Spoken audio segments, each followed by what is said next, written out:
Hello दोस्तों, राधे राधे। आप सभी कैसे हैं? आशा करती हूँ कि आप सभी अच्छे होंगे। आज मैं फिर लेकर आई हूँ एक नई कहानी। बहुत समय पहले की बात है। ठंडी हवा पीपल के पत्तों के बीच से होती हुई गुजरती थी। परिंदों की मीठी ताने जंगल को एक अलग ही संगीत से भर देती थी। सुबह की धूप हरियाली पर इस तरह चमक रही थी मानो किसी ने चांदी के छोटे छोटे कण बिखेर दिए हो। ऐसे ही सौम्य वातावरण में एक गांव बसा था। गांव के छोर पर मिट्टी का एक पुराना घर था। उसी घर में रहता था 17 साल का हरीश। एक ऐसा लड़का जिस पर अभी जीवन की जिम्मेदारियों का बोझ नहीं पड़ा था, लेकिन अब किस्मत की कठिनाइयाँ धीरे धीरे उसकी राह में खड़ी होने लगी थी। उसके पिता का देहांत कुछ साल पहले हो चुका था। पिता के जाने के बाद से घर की हालत दिन पर दिन बिगड़ती गई। अब घर में केवल दो लोग थे, हरीश और उसकी माँ कमला देवी। कमला देवी घर में छोटे मोटे काम करती थी और थोड़ा बहुत कमा पाती थी जिससे वह थोड़ा बहुत कमा पाती थी उससे जैसे तैसे गुजारा चलाती। उसके पास बस एक ही सहारा था, एक गाय। वही उसके लिए रोजी रोटी का आधार थी। कमला देवी रोज जंगल से ताजी घास लाती, गाय का दूध निकालती और गांव में बेचकर 2 वक्त का खाना जुटा लेती। घर की फटी दीवारें मानो उनकी टूटी उम्मीदों की गवाही दे रही थी। हरीश कभी कभार किसी खेत में मजदूरी कर लेता या किसी घर में छोटा मोटा काम मिल जाए तो कर लेता। उसके पास 2 बीघा जमीन भी थी, पर पिता के बाद से वह बिल्कुल सूनी पड़ी थी। ना हल चला ना फसल बोई। जंगली झाड़ी और घास ने पूरे खेत को ढक लिया था। कमला देवी अक्सर कहती, बेटा तू तो कर जमीन पर ध्यान दे, उसमें बीज डालो। तुम्हारे पिताजी नहीं रहे तो अब घर तुम्हारे सहारे हैं। लेकिन हर बार हरीश मुस्कुराकर कह देता, माँ फिक्र मत करो, सही समय पर सब ठीक हो जाएगा, भगवान है ना, संभाल लेंगे। माँ चुप हो जाती। उनकी आंखों में चिंता और बेबस उम्मीद झलकती, लेकिन वो कुछ न बोलती। वह जानती थी कि हरीश अब बड़ा हो चुका है, उसे ज़बरदस्ती समझाना ठीक नहीं। उसका मन टूट जाता, पर वो अपने आंसू छिपा लेती। हरीश स्वभाव से निश्चित था। उसे विश्वास था कि हर चीज़ अपने समय पर ही होती है। काम ढूंढने वह खुद कभी नहीं जाता। उसका ज़्यादातर दिन गांव की चौपाल पर दोस्तों के साथ बातें करने में गुजर जाता। कोई बुला ले जाता तो काम कर देता, वरना उसे कोई फर्क नहीं पड़ता। उसके लिए जीवन नदी की तरह था, जहाँ ले जाए वहीं सही। उधर कमला देवी रात भर जागकर सोचती रहती, बेटा कब समझदारी दिखाएगा, खेत की सुध नहीं लेता, काम की तलाश भी नहीं करता, आगे क्या होगा। इसी चिंता में वह कई रातें करवटें बदल कर काट देती। लेकिन हरीश इन चिंताओं से दूर था। हर सुबह उसके लिए बस एक नया दिन होता, जो उसकी मर्जी से शुरू होकर ख़त्म हो जाता। उसे अंदाज़ा भी नहीं था कि यह लापरवाही आगे किस मुसीबत में बदल सकती है। उसकी दुनिया बहुत छोटी सी थी, घर चौपाल और कभी कभार जंगल। वही में वह खुश रहता। उसे नहीं मालूम था कि बाहरी दुनिया कितनी तेज़ी से बदल रही है और वह खुद धीरे धीरे पीछे छूट रहा है। माँ की आंखों में छुपी चिंता, चेहरे पर बढ़ती रेखाएं, घर की गिरती हालत, सब कुछ वो अनदेखा कर देता था, या शायद देखना ही नहीं चाहता हो। उसका भरोसा था कि भगवान एक दिन सब ठीक कर देगा। एक सुबह की बात है। हवा में हल्की ठंड थी और आसमान में बादल धीरे धीरे बह रहे थे। हरीश अपने कच्चे घर के बाहर लगी चारपाई पर लेटकर आराम कर रहा था। तभी अंदर से कमला देवी की आवाज़ आई, हरीश चूल्हे की लकड़ियाँ ख़त्म हो गई है, जरा जंगल से ले आओ। हरीश ने आलस भरी आवाज़ में कहा, ठीक है माँ, जाता हूँ। वो उठकर जंगल की ओर चल पड़ा। रास्ता बचपन से परिचित था, पेड़ों की सरसराहट और पक्षियों की आवाज़ उसके चेहरे पर मुस्कान ले आई। जंगल कितना शांत है, यहाँ तो बस आराम ही आराम है, उसने सोचा। जंगल पहुंचकर उसे सूखी लकड़ियाँ चुननी शुरू की। थोड़ी ही देर में उसने एक बड़ा सा गट्ठर बना लिया। फिर थककर वो एक पुराने से विशाल पेड़ के नीचे बैठ गया।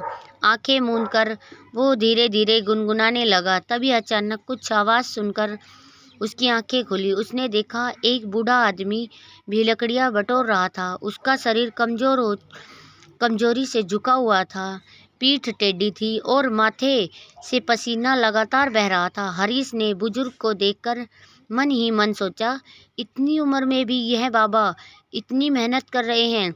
कुछ देर बाद बूढ़े व्यक्ति ने हरीश की ओर नज़र डाली और धीरे धीरे चलते हुए उसी पेड़ के नीचे आकर बैठ गए। उन्होंने अपने माथे का पसीना पोंछा और थकी हुई सांस ली। हरीश ने चिंता भरी आवाज़ में कहा, बाबा आप ठीक तो है? आप बहुत थके हुए लग रहे हैं।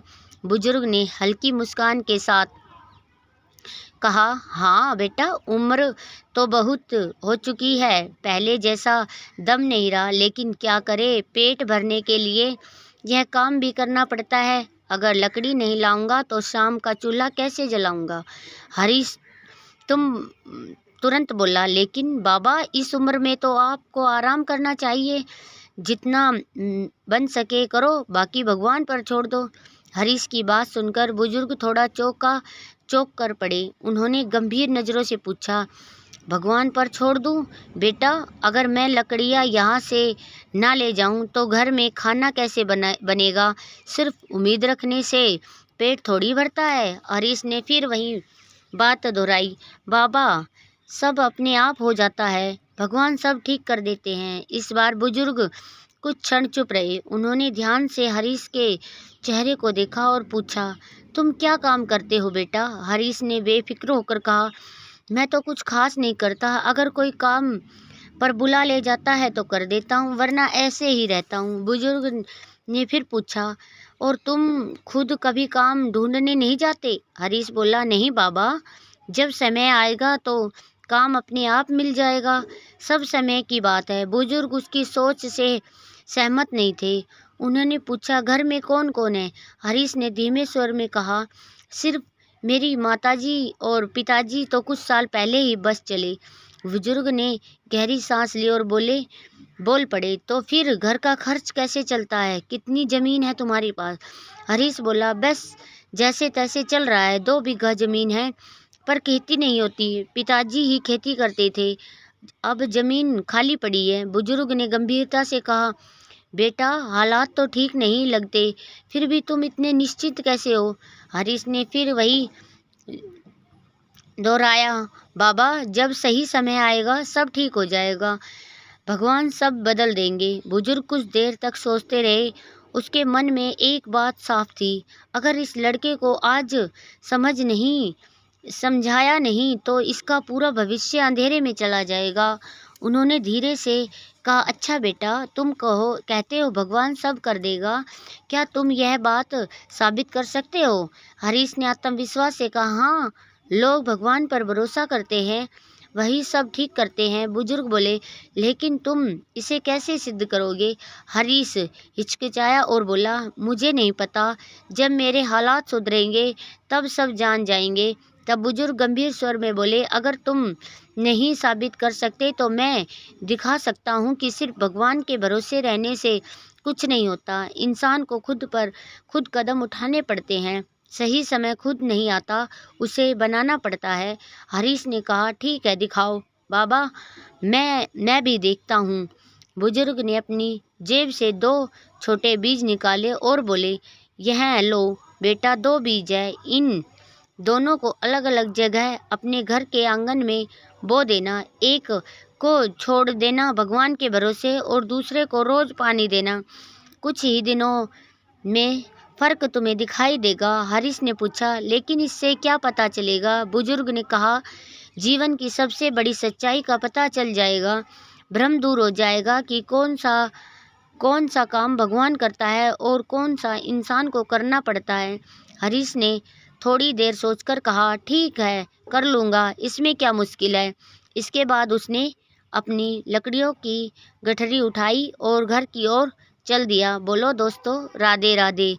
बुजुर्ग ने अपनी राह पकड़ कर निकल पड़े। शाम ढल रही थी।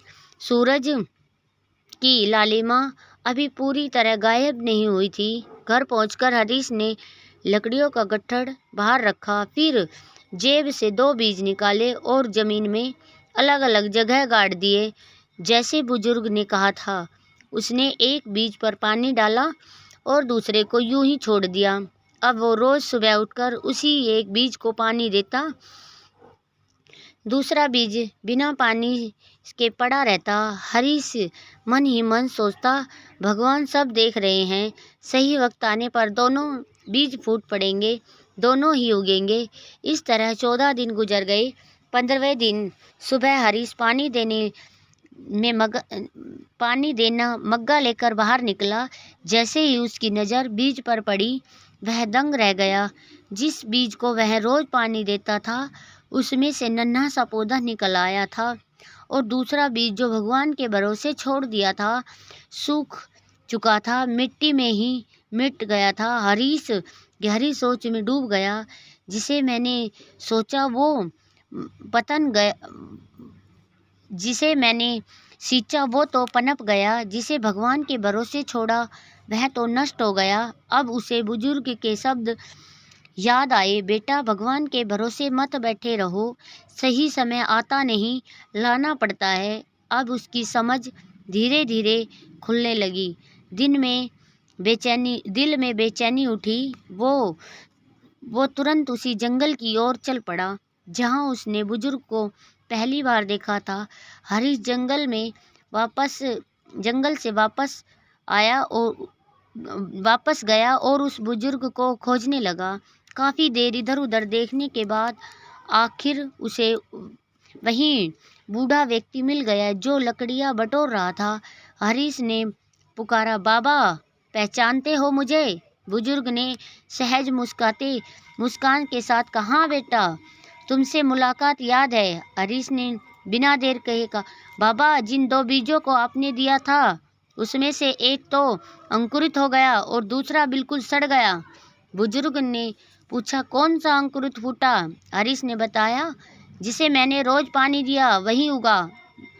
दूसरा, जिसे मैंने भगवान के भरोसे छोड़ दिया, वह तो खराब हो गया।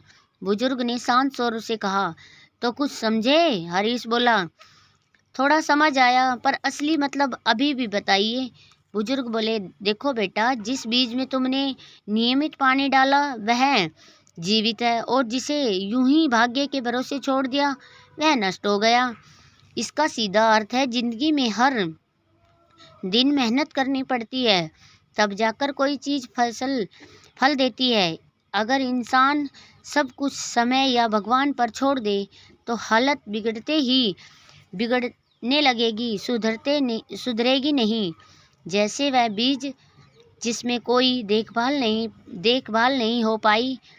बात सुनते सुनते हरीश गहरा सोच में पड़ गया। अब उसे बुजुर्ग की बात का महत्व समझ आने लगा था। बुजुर्ग ने कहा, बेटा, अगर तुम्हारे पिता के जाने के बाद तुम्हारे रोज थोड़ा बहुत काम किया होता, अपनी ज़मीन संभाली होती, तो आज तुम्हारी हालत ऐसी ना होती। उन्होंने फिर समझाया, एक दिन में कुछ बदलता नहीं, लेकिन हर दिन की कोशिश एक दिन सब बदल देती है। यह सुनकर हरीश की आंखें नम हो गई। वो बोला, बाबा, आप ठीक कह रहे हैं, मैं बस बैठे बैठे सही समय का इंतज़ार कर रहा था। माँ भी समझाती थी, पर मैं केवल यही कहता रहा, समय आने पर सब ठीक हो जाएगा। पर अब समझ आ गया है, यूं ही सही समय आता नहीं, उसे बनाना पड़ता है। बुजुर्ग बोले, बेटा, हिम्मत मत हारो, अभी भी देर नहीं हुई है, आज से मेहनत शुरू कर दोगे तो हालत बदलना शुरू हो जाएगी। हरीश ने आभार भरे स्वर में कहा, बाबा, आपने मेरी आंखें खोल दी, आज से मैं पूरी मेहनत करूँगा, अब ना भगवान से भरोसे बैठूँगा ना समय के। बुजुर्ग मुस्कुराए, बेटा, मैं यह नहीं कह रहा कि भगवान को मत मानो, भगवान हमें ताकत देने के लिए है, हमारे हिस्से का काम वे नहीं करेंगे। भगवान उसी का साथ देते हैं जो हालत से लड़ता है, और नहीं उसका जो सब कुछ उन्हीं पर छोड़ कर बैठ जाता है। कुछ देर बाद उन्होंने कहा, अब जाओ बेटा, तुम्हें सीख मिल गई है। अब अपने हालात खुद सुधारो और अपना सही समय खुद बनाओ। हरीश ने हाथ जोड़कर नमस्कार किया और गांव की ओर लौट गए। एक दिन गांव की चौपाल में बैठकर वह सोचता रहा कि आज किससे काम पूछे। उसने कई किसानों से बात की, खेतों में भी गया, लेकिन कहीं काम नहीं मिला। शाम ढल गई और वह थका मांदा घर आ गया। माँ चूल्हा जला रही थी। उसने पूछा, बेटा कहाँ गए थे, सुबह से दिखे नहीं। हरीश ने बताया, माँ आज काम ढूंढने गया था पर कहीं मिला ही नहीं। कमला देवी ने उसके बदलते व्यवहार को देखकर राहत सी सांस ली। उन्होंने कहा, कोई बात नहीं बेटा, कल फिर कोशिश करना, पहले खाना खा लो। उस रात बुजुर्ग के शब्द और बीज वाला प्रयोग हरीश के मन में गूंज रहा था। अगली सुबह जैसे ही धूप आंगन में आई, हरीश ने माँ से कहा, माँ आज मैं गांव से बाहर भी काम ढूंढूंगा। माँ हैरान रह गई। यह पहली बार था कि हरीश खुद पहल कर रहा था। उसकी आंखों में उम्मीद की चमक थी। उन्होंने कहा, भगवान तुम्हारा भला करेगा बेटा। उस दिन से उसने पूरा गांव छान मारा, लेकिन कुछ हासिल नहीं हुआ। अगले दिन वह और आगे बढ़ा। कुछ दूर पर उसे एक ईंट भट्टा दिखाई दिया। वहाँ मजदूरों की कमी थी। मालिक ने पूछा, काम कर लोगे? हरीश ने तुरंत हक कर लिया, हाँ कह दी। काम बेहद मुश्किल था। धूप, भट्टे और गर्म हवा, ईंट होना, पर उसमें हिम्मत नहीं छोड़ी। शाम को जब मालिक ने पहली मजदूरी उसके हाथ पर रखी तो उसकी आंखें भर आई। उसे पहली बार एहसास हुआ मेहनत का फल कितना मीठा होता है। भट्टे से लौटते हुए जब हरीश ने अपनी पहली कमाई माँ के हाथों में रखी तो कमला देवी की आंखें भर गई। उन्होंने भावुक होकर कहा, बेटा आज तुमने मुझे वह खुशी दी है जिसका इंतजार मैंने बरसों से किया था। इसके बाद हरीश रोज सुबह तड़के उठकर भट्टे पर चला जाता, पूरे दिन ईंट ढोता, मेहनत करता और शाम को घर लौटता। कुछ ही महीनों में उसका शरीर मजबूत होने लगा और उसकी मेहनत देखकर भट्टे का मालिक भी उसका सम्मान करने लगा। 6 महीने बीतते बीतते घर की हालत भी सुधरने लगी।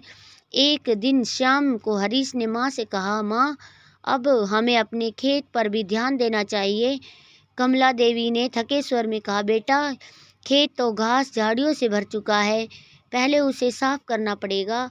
अगले दिन हरीश ने भट्टे से छुट्टी ली और गांव के एक बुजुर्ग किसान से मदद ली। उसने खेत जोतने का इंतजाम किया।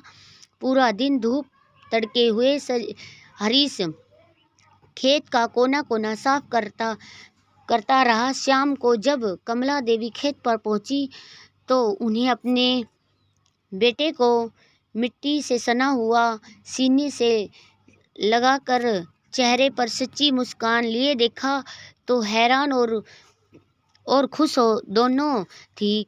खेत तैयार होने के बाद अगला कदम था बीज बोने का। हरीश ने भट्टे से फिर 3 दिन की छुट्टी ली और माँ के साथ मिलकर पूरा खेत बीजों से भर दिया। दोनों थक कर चूर हो चुके थे। चेहरे पर मिट्टी लगी थी, लेकिन आंखों में संतोष चमक रहा था। अब सिंचाई का काम बाकी था। हरीश ने उसी किसान की मदद ली और ट्यूबवेल से पानी की व्यवस्था की। कुछ पैसे भी वहीं खर्च करता था, लेकिन उसने रुकना नहीं सीखा। अगले कई महीनों तक रोज का क्रम यही था। सुबह भट्टे पर कड़ी मेहनत, शाम को खेत की देखभाल। धीरे धीरे मेहनत का फल सामने आने लगा। खेत में हरी भरी फसल लहराने लगी। कटाई के बाद जो आया आय हुई उसे हरीश ने पक्का घर बनवाने का निश्चय किया। भट्टे के मालिक ने ईंट भी कम दामों में दे दी। 1 महीने की सूझबूझ और मेहनत के बाद उसका नया मकान बनकर खड़ा हो गया। गांव वाले दंग रह गए थे।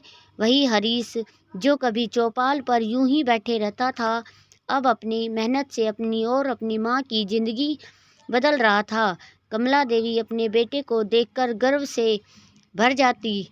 अब हरीश का दिन कुछ ऐसा होता, सुबह घर संभालता, फिर भट्टे पर काम और शाम को खेत की निगरानी। उसकी लगन देखकर भट्टे का मालिक भी उसे अधिक भरोसेमंद काम देने लगा। एक दिन हरीश ने माँ से कहा, माँ, अगली फसल के लिए बेहतर बीज लेने जरूरी हैं। मैंने शहर से उन्नत किस्म के बीज मंगवाने का इंतजाम कर लिया है। माँ मुस्कुराई और बोली, बेटा, तुम्हारी सोच अब बहुत समझदार हो गई है। तुम हर बात पहले से सोच लेते हो। हरीश ने कहा, माँ, मुझे अब वह बात समझ आ गई है कि काम समय पर करना ही सफलता की कुंजी है। उस बुजुर्ग की सीख सच्ची थी। सही समय आता नहीं, उसे लाना पड़ता है। अगले दिन उसने बीज लाकर खेत में बुआई की। दोबारा मेहनत का परिणाम सामने आया। इस बार की फसल पिछले से ज़्यादा अच्छी हुई। फसल की बिक्री ने उसकी आर्थिक स्थिति को और मजबूत कर दिया। अब गांव वाले हरीश को अलग नज़रों से देखने लगे। जो लड़का कभी आलस्य के दिन गुजारता था, आज गांव के नौजवानों के लिए मिसाल बन चुका था। गांव के प्रधान ने एक दिन सराहना करते हुए कहा, बेटा, तुम्हारी मेहनत ने साबित कर दिया कि इंसान चाह ले तो किस्मत भी बदल जाती है। हरीश ने विनम्रता से उत्तर दिया, प्रधान जी, मैंने बस यह जाना कि भगवान उसी की मदद करते हैं जो खुद को बदलने की कोशिश करता है। समय गुजरने के साथ हरीश ने अपने खेत को और बढ़ाया, सब्जियों की खेती शुरू की और उन्हें शहर बेचने लगा।